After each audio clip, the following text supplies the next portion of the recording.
ওং স্থাপকায়শ্চ ধর্মস্য সর্বধর্মস্বরূপিণে অবতার বরিষ্ঠায় রামকৃষ্ণায় তে নমঃ।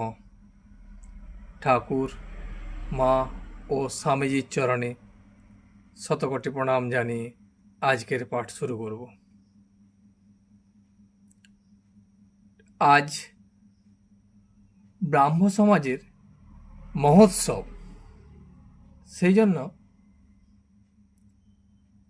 শ্রী শ্রী রামকৃষ্ণদেব সেই মহোৎসবে যোগদান করতে যাবেন। শ্রী শ্রী পরমহংসদেব স্মৃতির ব্রাহ্ম সমাজ দর্শন করতে আসিয়াছেন। 28শে অক্টোবর ইংরাজির 1882 খ্রিস্টাব্দ শনিবার, আশ্বিন মাসের কৃষ্ণা দ্বিতীয়া তিথি। আজ এখানে মহোৎসব। ব্রাহ্ম সমাজের ষান্মাসিক, তাই ভগবান শ্রী রামকৃষ্ণের এখানে নিমন্ত্রণ। বেলা 3টা কি 4টার সময় তিনি কয়েকজন ভক্তকে সঙ্গে লইয়া গাড়ি করিয়া দক্ষিণেশ্বরের কালীবাটি হইতে শ্রীযুক্ত বেণীমাধব পালের মনোহর উদ্যানবাটিতে উপস্থিত হইলেন। বেণীমাধব পালের একটি বাগান বাটি ছিল। সেই বাগান বাড়িটি খুব সুন্দর সাজানো গোছানো এবং যেন মন হরণ করবে। সেই জন্যই সেখানে এই ব্রাহ্ম সমাজের মাঝে মাঝে বিভিন্ন অনুষ্ঠান হতো। এই উদ্যান বাটিতে ব্রাহ্ম সমাজের অধিবেশন হইয়া থাকে।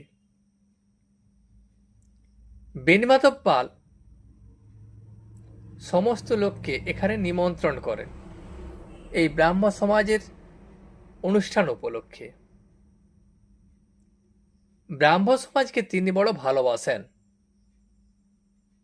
ব্রাহ্ম ভক্তগণও তাহাকে সাতিশয় ভক্তি শ্রদ্ধা করেন। ইহার পূর্বদিন অর্থাৎ শুক্রবার বৈকালে কত আনন্দ করিতে করিতে স্বশিষ্য শ্রীযুক্ত কেশবচন্দ্র সেনের সহিত ভাগীরথী পক্ষে কালীবাড়ি হইতে কলিকাতা পর্যন্ত বহু ভক্তদের সঙ্গে স্টিমার করিয়া বেড়াইতে আসিয়াছিলেন। কেশবচন্দ্র সেন এবং আরও অন্যান্য ভক্তগণ ঠাকুরকে ভাগীরথীর দর্শন করার জন্য স্টিমারে করিয়া নিয়ে গিয়েছিলেন এবং সেই সব ভক্তবৃন্দ ও কেশবচন্দ্র সেন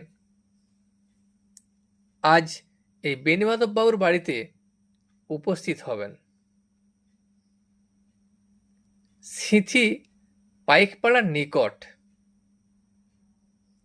এটি কলিকাতা হইতে প্রায় 1.5 কোশ উত্তরে। উদ্যানবাটিটি মনোহর বলিয়াছি। স্থানটি অতি নিভৃত,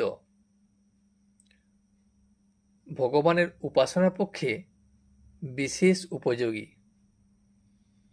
যেহেতু নির্জন স্থান এবং এই নির্জন স্থানে ভগবানের সাধনা ভালো হয়, সেই জন্য বেণীমাধব বাবু এই ব্রাহ্ম সমাজের ষান্মাসিক অনুষ্ঠানটির ব্যবস্থা এখানে করিয়াছেন। এই উদ্যান স্বামী বৎসরে 2 বার এখানে মহোৎসব করিয়া থাকেন, একবার শরৎকালে আর একবার বসন্তে। এই মহোৎসব উপলক্ষে তিনি কলিকাতার ও সিঁথির নিকটবর্তী গ্রামের অনেক ভক্তদিগকে নিমন্ত্রণ করিয়া থাকেন। তাই আজ কলিকাতা হইতে শিবনাথ ও আরও প্রভৃতি ভক্তগণ আসিয়াছেন। তাহাদের মধ্যে অনেকেই প্রাতকালে উপাসনায় যোগদান করিয়াছেন। আবার সন্ধ্যাকালীন উপাসনা হইবে, তাই প্রতীক্ষা করিতেছেন। বিশেষত তাহারা শুনিয়াছেন যে অপরাহ্নে মহাপুরুষের আগমন হইবে ও তাহারা তাহার আনন্দমূর্তি দেখিতে পাইবেন। তাহার সেই হৃদয় মুগ্ধকারী কথামৃত পান করিতে পাইবেন। তাহার সেই মধুর সংকীর্তন শুনিতে ও দেবদুর্লভ হরিপ্রেমময় নৃত্য দেখিতে পাইবেন। তাহার জন্য সবাই অধীর আগ্রহে তাহার অপেক্ষা করে চলেছেন। অপরাহ্নে বাগানটি বহু লোকে সমাকীর্ণ হইয়াছে। যখন সময় চলিয়া যাইতেছে, সেই সময় যত দেরি হচ্ছে তত লোকের সমাগম বেড়েই চলেছে। এত লোক যে তাদের বসার বা দাঁড়াবার জায়গা নেই। কেহ লতা মণ্ডপ ছায়ায় কাষ্টাসনে উপবিষ্ট, কেহ বা সুন্দর বাপিতটে বন্ধু সমাবিব্যবহারে বিচরণ করিতেছেন। সবাই অপেক্ষা করিতেছেন। বিভিন্ন লোক বিভিন্নভাবে আছেন। কেউ বসিয়া আছেন, কেউ বন্ধু বান্ধব লইয়া গল্প করিতেছেন, কেউ বা একাই পায়চালি করিতেছেন। অনেকেই সমাজগৃহে শ্রীরামকৃষ্ণের আগমন প্রতীক্ষায় পূর্ব হইতে আসন অধিকার করিয়া বসিয়া আছেন। উদ্যানের প্রবেশদ্বারে পানের দোকান। সেখানে প্রবেশ করে মনে হয় যেন বিরাট কোনো পূজা বাড়ি। এখানে রাত্রিকালে যাত্রা হইবে। চতুর্দিক আনন্দে পরিপূর্ণ। ঠাকুর শ্রী রামকৃষ্ণদেব আসিবেন বলে যেন কানায় কানায় আনন্দে ভরে উঠেছে। শরতের নীল আকাশে আনন্দ প্রতিভাসিত হইতেছে। উদ্যানের বৃক্ষ লতাগুল্ম মধ্যে প্রভাত হইতে আনন্দের সমীরণ বইতেছে। আকাশ, জীবজন্তু, বৃক্ষলতা যেন এক তানে গান করিতেছে।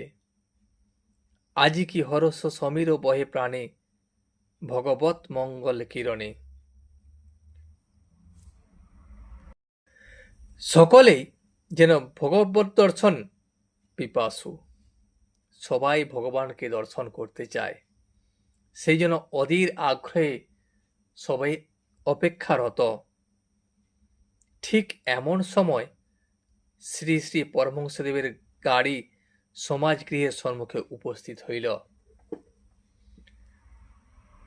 এবং উপস্থিত হওয়ার সঙ্গে সঙ্গেই খবর পাইয়া সকালেই সেখান থেকে গাত্রোত্থান করিয়া মহাপুরুষের অভ্যর্থনা করিতেছেন। তিনি আসিয়াছেন, চারিদিকের লোক তাহাকে মণ্ডলাকারে ঘেরিতেছে। সমাজগৃহের প্রধান প্রকোষ্ঠ মধ্যে বেদী রচনা হইয়াছে। সে স্থান লোকে পরিপূর্ণ।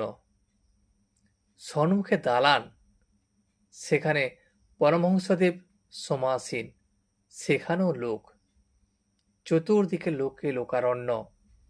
শুধু ঠাকুরকে দেখিবেন এবং ঠাকুরের সেই হৃদয় মুগ্ধকারী কথামৃত পান করিবেন। সেই জন্য এতক্ষণের অধীর আগ্রহ এবং যে অপেক্ষা করছিলেন, সেই অপেক্ষার সমাপন হল। আর দালানের দুই পার্শ্বস্থিত দুই ঘর, সে ঘরেও লোক। ঘরের দ্বারদেশে উদ্গ্রীব হইয়া লোকে দণ্ডায়মান। দালানে উঠিবার সোপান পরম্পরা এক প্রান্ত হইতে অপর প্রান্ত পর্যন্ত বিস্তৃত।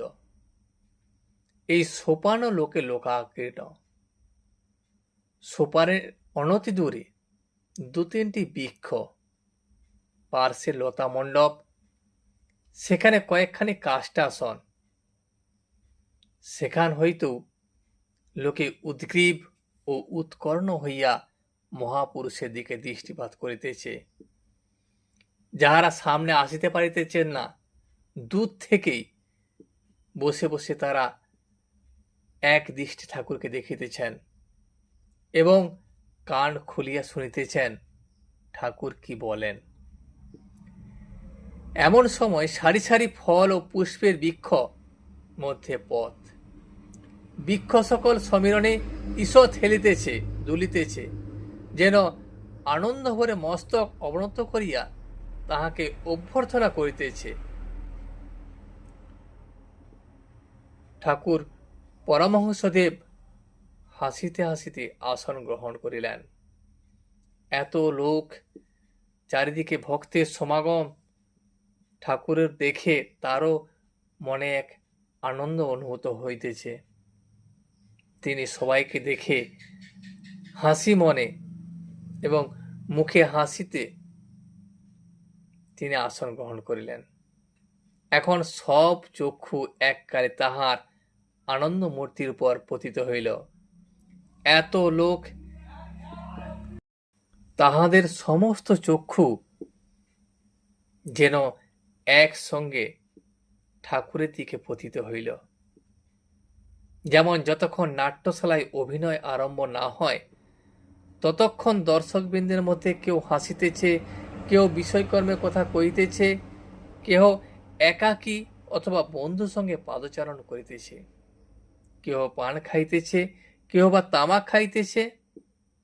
কিন্তু যাই ড্রপ সিন উঠিয়া গেল, অমনি সকল কথাবার্তা বন্ধ করিয়া অন্য মন হইয়া এক দৃষ্টে নাট্যরঙ্গ দেখিতে থাকি। অথবা যেমন নানা পুষ্প পরিভ্রমণকারী ষটপটবৃন্দ পদ্মের সন্ধান পাইলে অন্য কুসুম ত্যাগ করিয়া পদ্মমধু পান করিতে ছুটিয়া আসে।